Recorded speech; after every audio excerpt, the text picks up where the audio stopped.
किसका प्रश्न है? हाँ, हजारों बार कसम खाओ तो भी वही बात होगी।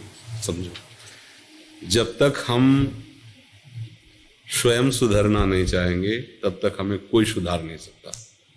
जिसको हम जानते हैं गलती है, वो हमसे पुनः इसलिए होती है कि मानते ऊपर से गलती है, हृदय से मानते कि इसमें सुख है।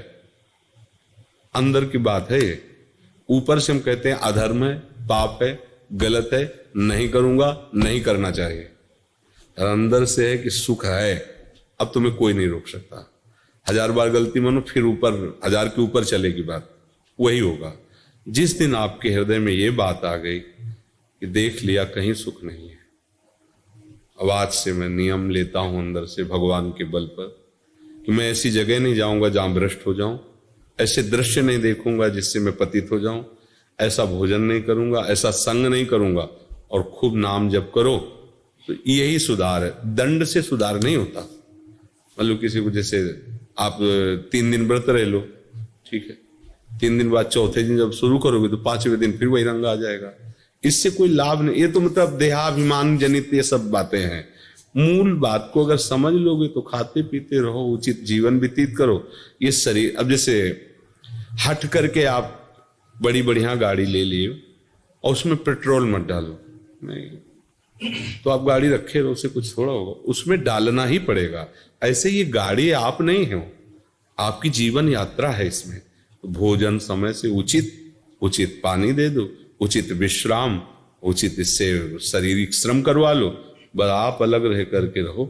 ये सब हो रहा है इसे।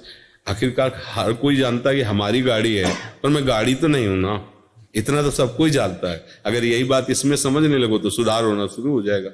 गाड़ी हमारे हाथ में ना कि हम की गाड़ी के हाथ में है, और उसकी भी एक सीमा है, उसी सीमा से चलोगे तो बच जाओगे। सीमा से तो फिर कंट्रोल आपके हाथ में नहीं रहेगा। सीमा के अंदर मतलब सिद्धांत के अंतर्गत शरीर रूपी यात्रा को चलाओ। उचित आहार, उचित विहार, उचित शयन, उचित बर्ताव। गंदी बातें जो निषेध की जाती हैं उनको स्वयं छोड़ो।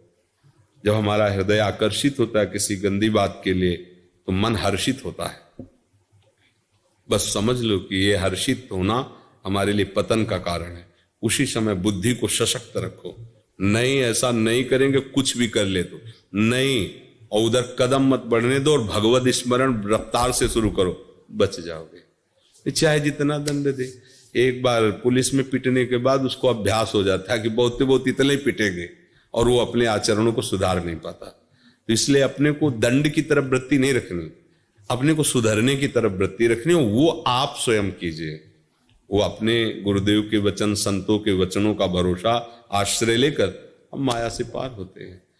ये दंड विधान तो ऐसे एक विनोद समझो। दंड विधान से कोई सुधरता नहीं है, सुधरता स्वयं की ग्लानि से। जब उसको ग्लानि होती है कि मैंने गलत किया, इतना हमें भगवान का प्यार मिल रहा है, संतों का प्यार मिल रहा है, फिर भी मैं नीच ऐसा, अब कैसे करूं, ऐसे अंदर उसकी जो पश्चाताप अग्नि जलती वो उसका सुधार करती है। बाहर से दंड भोग ले, अंदर से उसमें सुख बुद्धि, फिर पाप हो जाएगा, फिर वही करता। कितनी बार कसम खाते हैं लोग, कितनी बार, फिर वही पतन हो जाता है। तो समझे बच्चा? हाँ, सही से चलो। जो चीज समझते हो कि नहीं करना चाहिए, अंदर से लड़ो और वो मत करो, और नाम जप करो। कोई नशा वशा मत करो, नहीं तो नशा, आजकल नए बच्चे ये सब शराब और आपको ऐसे खिलवाड़ समझते हैं, वो बुद्धि भ्रष्ट कर देती है। जीवन ऐसे हंसते हंसते व्यर्थ में नष्ट कर रहे हैं लोग, व्यर्थ में, मनोरंजन में अपना जीवन नष्ट कर रहे हैं। अरे देश के लिए जीवन नष्ट करो, समाज के लिए अगर जीवन व्यतीत करो, भगवान के लिए, तो जीवन का कुछ उद्देश्य समझ में आवे। ऐसे ही मनोरंजन में जीवन नष्ट कर रहे हैं।